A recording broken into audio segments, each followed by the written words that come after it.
Global markets are on edge, grappling with renewed inflation fears and a sudden escalation in geopolitical tensions.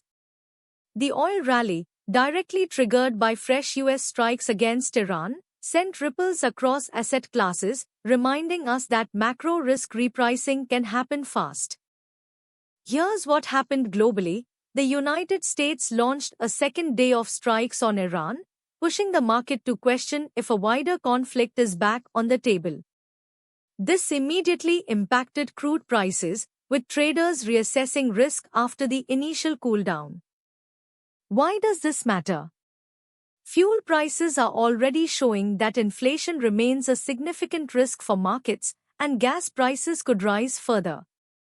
The initial Iran war worries already drove gold prices higher and silver lower, indicating a scramble for safe havens and a potential unwinding of inflation bets. This kind of environment naturally benefits specific sectors.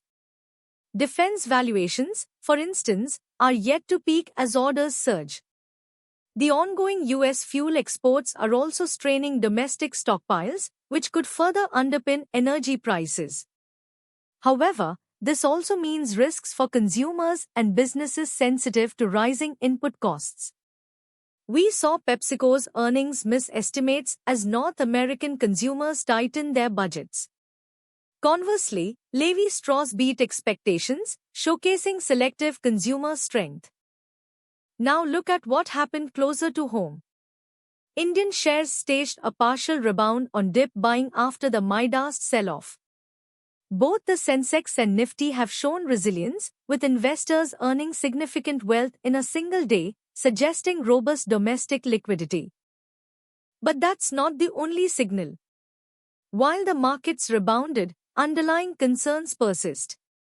India's top 3 fuel retailers, for example, may report significant losses in Q1. And on another front, the RBI reiterated its push for crypto prohibition, citing financial risks and tax evasion, a stance that continues to limit the asset class in India. Here's where things become interesting. Structurally, the AI boom is creating powerful tailwinds. South Korea's SK Hynix, for instance, has become central to this shift.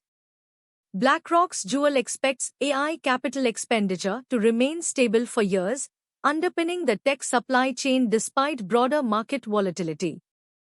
The global rates and liquidity picture remains complex. Japan's 10-year bond yield hit a 30-year high, driven by inflation and fiscal concerns. Jupiter Fund also cut its treasury holdings to zero as inflation risks rise. This suggests global central banks remain hawkish, impacting borrowing costs worldwide. That leads us to a bigger question about commodities. Beyond oil, we are seeing shifts in agricultural markets, with China adding to U.S. soy buying.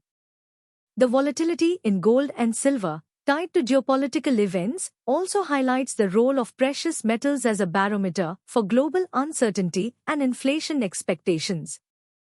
Meanwhile, back in India, domestic consumption themes are fueling significant capital flows. Bajaj Finance focuses on retail lending growth, showcasing an expanding consumer credit market. This is translating into strong performances for companies like Kalyan Jewellers, which saw shares jump over 15% after a robust Q1 business update. This structural momentum puts several names on breakout watch. Kalyan Jewellers continues its strong run, benefiting from robust demand. Dixon Technologies, Syrma SGS, and Amber are also seeing surges after customs duty relief. We are also seeing private banks poised for a rally, with experts bullish on heavyweights like HDFC Bank, ICICI Bank, and Axis Bank as the credit cycle strengthens. On the other side, some names warrant trim consideration. While Indian mutual funds are still buying into IT majors like TCS and Infosys, these companies have seen significant corrections. Also, fuel retailers remain under pressure from higher crude prices and potential government caps, raising questions about their near-term margin expansion. The forward-looking market setup is a balancing act between global geopolitical risks and India's robust domestic narrative. Investors should monitor earnings season closely, especially for IT and banking. The ongoing developments around NSE, even with Delhi HC dismissing Chitra Ramkrishn's pleas, will also be key to market sentiment and trust. To stay ahead of these structural capital rotations and navigate both global macro shifts and India's growth story, make sure to subscribe to SR Money News.